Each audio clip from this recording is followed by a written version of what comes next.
Cet été, tous les chemins mèneront au Havre. C'est en tout cas ce qu'espèrent les édiles de la ville et son ancien maire, devenu Premier ministre, en fêtant les 500 ans de la fondation du port. Et pour cette grande manifestation, qui se veut populaire et inédite, les artistes ont été invités à faire revivre l'histoire, l'architecture, la culture d'une cité fondée par François Ier en 1517. Stéphane Cornic nous emmène à la découverte des beautés cachées du Havre.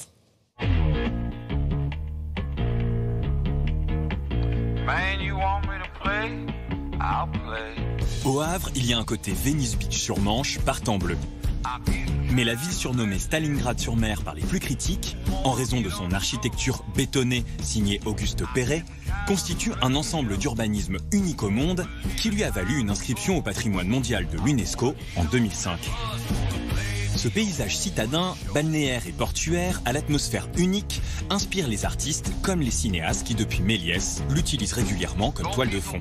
J'aime l'espace, j'aime l'architecture, la ville est extrêmement particulière, c'est un lieu éminemment cinématographique. C'est l'année 1938, je crois, où Gabin vient tourner à 2 reprises au Havre pour La Bête humaine et Quai des Brumes. T'as de beaux yeux, tu sais. Ville critiquée, ville admirée, ville très représentée. Cet été, Le Havre fête les 500 ans de sa création comme port par François Ier et invite des artistes à interagir avec le paysage. Alors à quand remonte ce double jeu de représentation et de fabrication de l'image de la cité océane? On peut dire quand même que c'est au début de la période romantique que Le Havre commence à devenir un vrai sujet d'intérêt, parce que c'est une ville moderne, une ville en train de se transformer. Et puis c'est une ville dont la position balnéaire, la position face à la mer, eh bien, va fournir aussi à des artistes de plus en plus intéressés à saisir ce jeu sur la lumière, vont trouver au Havre un double sujet d'intérêt, ville moderne et ville des éléments, pourrait-on dire.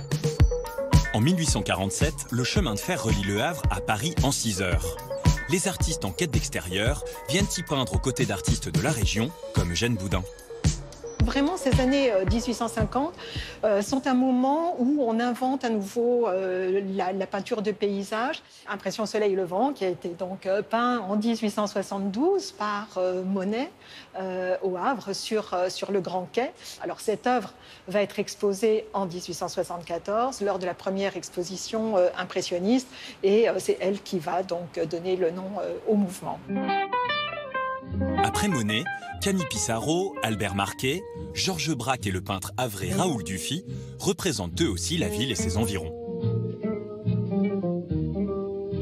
Une première fois endommagé pendant la guerre de 14-18, Le Havre voit son centre entièrement rasé par les Alliés en 1944. Tout le centre-ville est détruit, les photos que l'on a sont impressionnantes. Et la décision est prise très vite, dès 1944, de reconstruire. Créé par la volonté de l'homme, Le Havre renaît une fois encore grâce à la seule volonté de l'homme. Il est fait appel à Auguste Perret, qui est un architecte reconnu, spécialiste du béton armé. C'est lui qui a été un peu le promoteur dans ce type d'architecture. Tout est à reconstruire. Les équipements, c'est le cas d'établissements scolaires, l'actuel collège Raoul Dufy, c'est le cas aussi de l'église Saint-Joseph.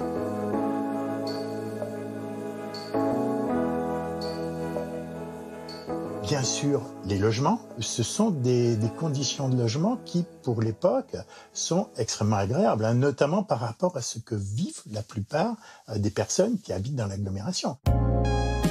Malgré cet apport, l'image d'une ville triste a longtemps dominé. Qu'on l'admire ou la déteste, Le Havre est une ville à l'identité forte, qui permet aux artistes contemporains de jouer avec son image, des cabines de plage au ballet de porte-conteneurs. J'ai tout de suite été marqué par ces porte-conteneurs bigarrés qui traversent le port et qui sont des œuvres d'art en elles-mêmes. Je ne suis pas le premier artiste à m'y intéresser. Mais ça m'a paru une évidence de remplacer ma brique habituelle par ce module qui est normé, qui est international et qui se prête à mon jeu d'équilibre. Quelque part, ça m'amusait d'introduire des courbes dans cet univers angulaire, quoi. Et de la couleur aussi, par rapport au béton monochrome. Je tenais à ce que ça se remarque. C'est quelque chose de passionnant, c'est de montrer comment cette ville, elle est devenue un sujet artistique. Et c'est par le regard, en fait, de ces artistes, depuis le 19e siècle, que cette ville est devenue un vrai paysage au sens culturel du mot. Je dirais comme la Sainte-Victoire est devenue Sainte-Victoire par la grâce de Cézanne, et bien on peut dire que Le Havre est devenu Le Havre par la grâce de tous ces artistes qui sont venus ici. Summertime.